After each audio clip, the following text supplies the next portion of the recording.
மதிநேர பிரதான செய்தி அறிக்கையில் மற்றொரு உள்நாட்டுச் செய்தி. முல்லைத்தீவு இளங்கோபுரம் வீதியை புனரமைத்து தருமாறு பிரதேச மக்கள் கோரிக்கை விடுக்கின்றனர்.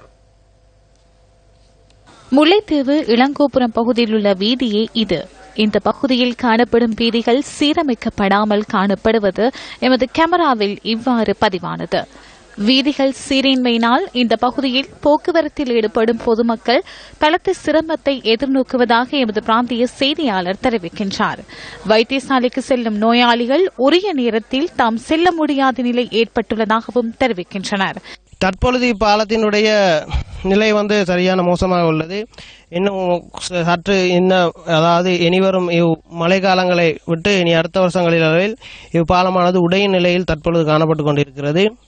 இது இல்லாமல் இந்த வீதியானது விசவமடு கிழக்கு, விசவமடு மேற்கு மற்றும் தொட்டியடி, பாரதிபுரம், மாணிக்கபுரம் எனும் கிராமங்களுக்கு பிரதான வீதியாக அமைகின்றது. மீள்குடியேற்றம் செய்கிற நேரம் சொன்னிச்சுன்னா உங்களுக்குரிய கரண்ட் வசதிகள், வீட்டு வசதிகள் அதெல்லாம் நாங்கள் உங்களுக்கு முன்னுரிமைப்படுத்தி செய்து தருவோம் என்று சொல்லி சொன்னிக்கலாம்.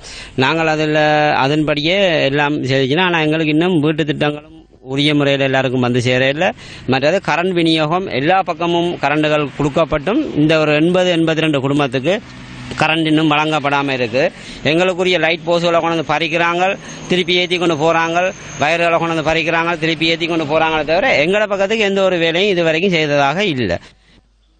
தொடர்ந்தும் பல்வேறு இன்னல்களுக்கு மத்தியில் தமது பிரயாணங்களை மேற்கொள்ளும் தமக்கு எப்போது வீதி புனரமைத்து தரப்படும் என்ற எதிர்பார்ப்புடன் உள்ளனர் பிரதேச மக்கள்.